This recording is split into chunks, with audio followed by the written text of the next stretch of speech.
Right now, at this very moment, you're doing something that is destroying your relationship with God. You don't know you're doing it. Your parents probably taught it to you. Or maybe you learned it in your school, and your community rewards you for it. And it is killing your soul. What happens in the next 15 minutes will either transform how you approach God forever, or you'll reject it completely. You're about to discover why everything you have been holding on to is blocking what God wants to give you. 3 ancient verses will empty your hands so God can fill them.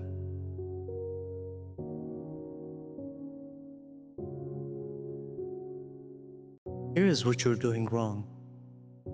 You treat God like your employer. I work, you pay me.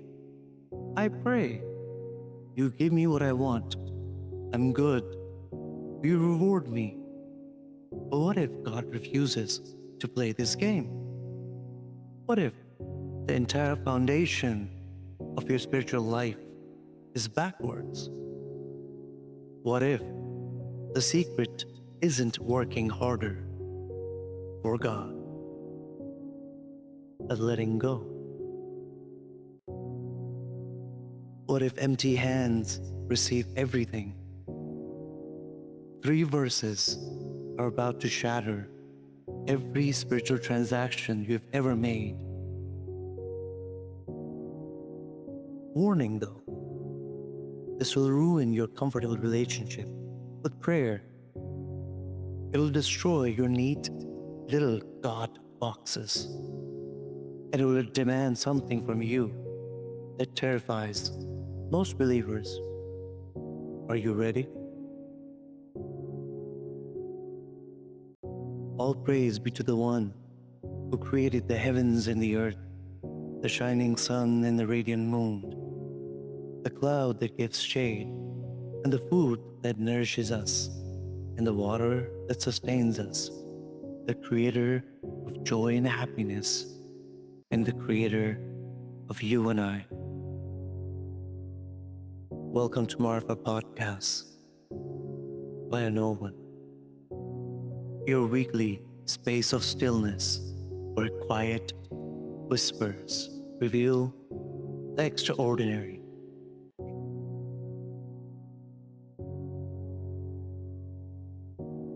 Now listen to these words by Hafiz. تو بندگی چون گدایان به شرط مزد مکن. Do not serve like beggars with conditions of wages. تو بندگی چون گدایان به شرط مزد مکن که خواجه خود روش بنده پروری داند. Do not serve like beggars, bargaining for wages, because the Master himself knows the art of nurturing servants. You are serving God like a beggar, with conditions, expecting payment. God, if you heal my mother, I will never miss prayer again. God, if you give me this job, I'll give charity every month. Lord, if you remove the stress and anxiety in my life, I will do such and so.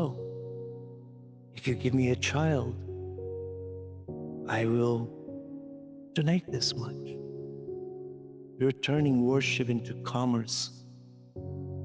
But these words by Hafiz reveal the secret. God knows how to nurture his servants before you were born. He was providing. Before you prayed, He was answering. Before you loved Him, He loved you. Your heartbeat this morning, did you negotiate for that? The breath filling your lungs right now, what did you pay? The blood flowing through your veins, where's the receipt for that? Your service isn't earning His care. Your service is your response to care already given. Empty your hands of demands, open them to receive what's already there. The second verse cuts even deeper. Sikandar ra nami bakshand abi be zur zar may sar neez the inkar. Sikandar ra nami bakshand abi. Even Alexander is not granted a drop of this water. Be zur zar may sar neez the inkar. Neither force nor gold can accomplish this task. The greatest conqueror in history couldn't buy a single drop of water of life. So what makes you think your good deeds can purchase paradise? What makes you think your prayers can force God's hand? What makes you think your spiritual resume impresses the one who created impressive itself? This fountain, this spring of divine grace, does not respond to your perfect attendance at the mosque or church or any other place of worship, your flawless fasting record, your impressive charity receipts, even your theological knowledge, your spiritual reputation.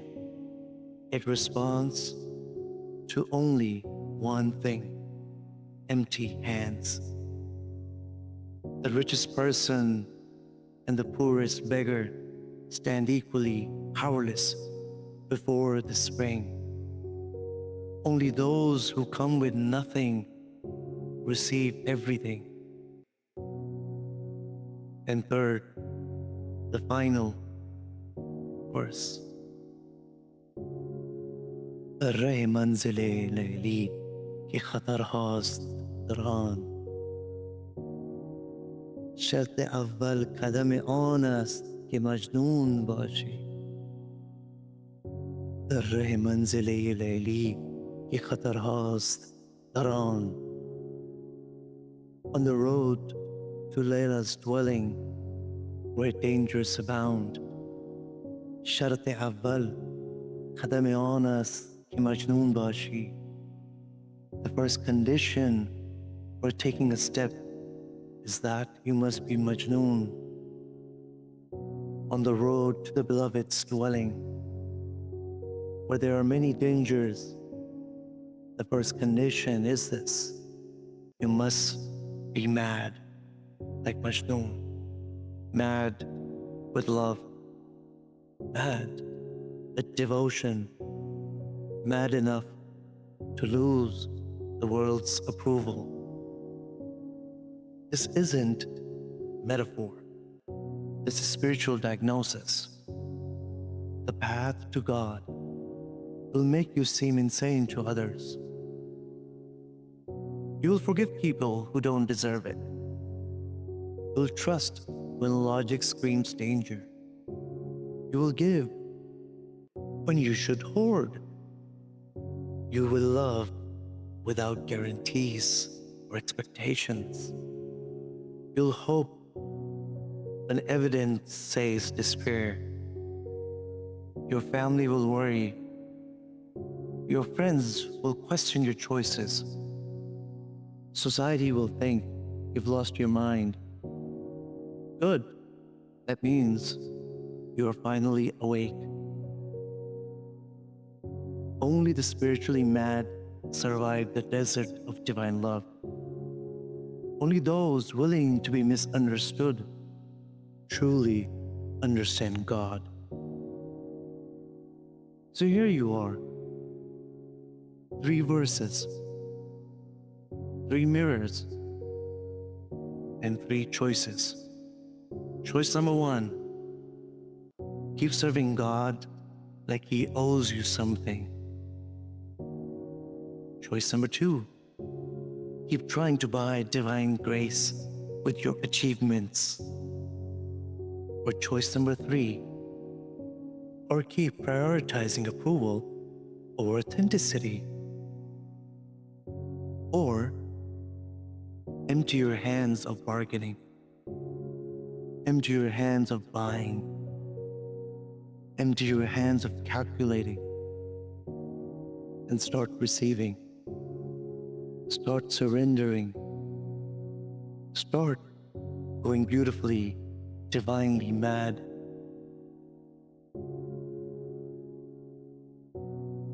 These 3 secrets are alive right now, in this moment, waiting for you to respond. The question isn't whether you understand them. The question is, will you let them destroy your comfortable, transactional faith? Let's be honest about what you're holding on to. Your comfortable faith, it feels safe, doesn't it? You know the rules, you follow the steps, you check the boxes, you do your daily prayers, your fasting, your du'as, your charity calculation, and in return, you expect a tidy little spiritual arrangement. But comfort was never the promise. Safety was never the guarantee. The transactions were never the language of divine love. Look at your hands right now. What are they holding? The promise that good deeds equal good outcomes? The guarantee that spiritual performance prevents suffering? The insurance policy that says, if I worship correctly, God owes me protection. Your transactional faith is killing your capacity to receive. You want to know why your prayers feel empty, why your worship feels mechanical, why God feels distant despite your perfect religious routine. It is because you're not praying, you're negotiating, you're not worshiping, you're presenting invoices. You're not surrendering, you're signing contracts. But these 3 couplets or verses, they're offering you something your comfortable faith never could. Freedom, mystery, an actual relationship with the divine. Here's what happens when you empty your hand.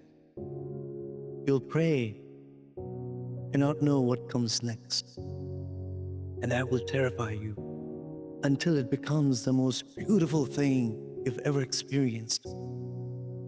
You'll give without calculating the return, the ROI on your investment. And you'll discover that generosity is its own reward. You will love without guarantees or any expectation. And you'll find that unconditional love is the only love worth giving. You'll trust when logic screams danger, and you'll learn that faith lives precisely where certainty ends. This is what the spiritually mad know, the Majnoons, the Gnostics, the mystics, the Marefa, that the relationship with God begins exactly where your comfortable faith ends. So here's your moment of choice, right now, not tomorrow, not after you think about it, but now. Will you serve without expecting wages? Will you come to God empty-handed?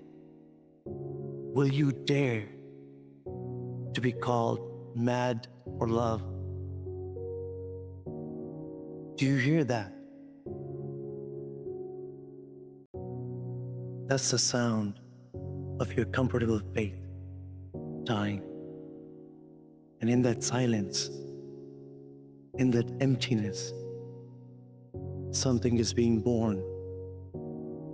Sudden shift, urgent and prophetic. You cannot go back now. The words have been spoken. You know too much to pretend you don't know. You've seen too much to close your eyes. You've been offered too much to return to the bargaining table.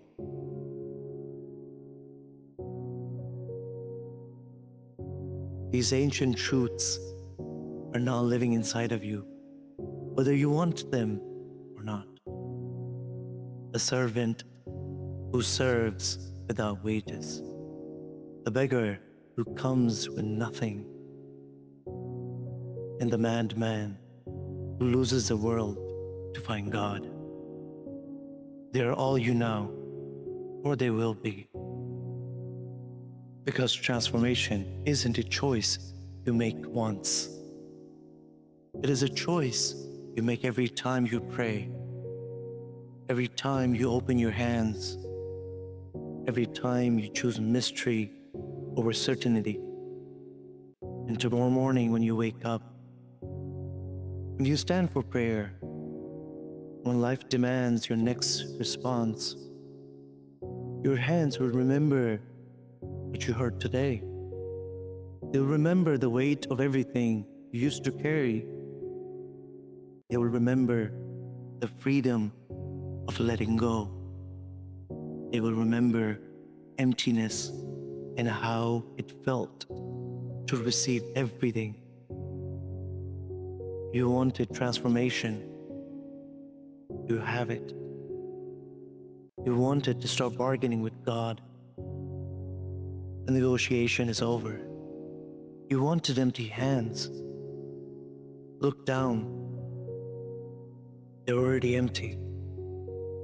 The question is, what will you receive?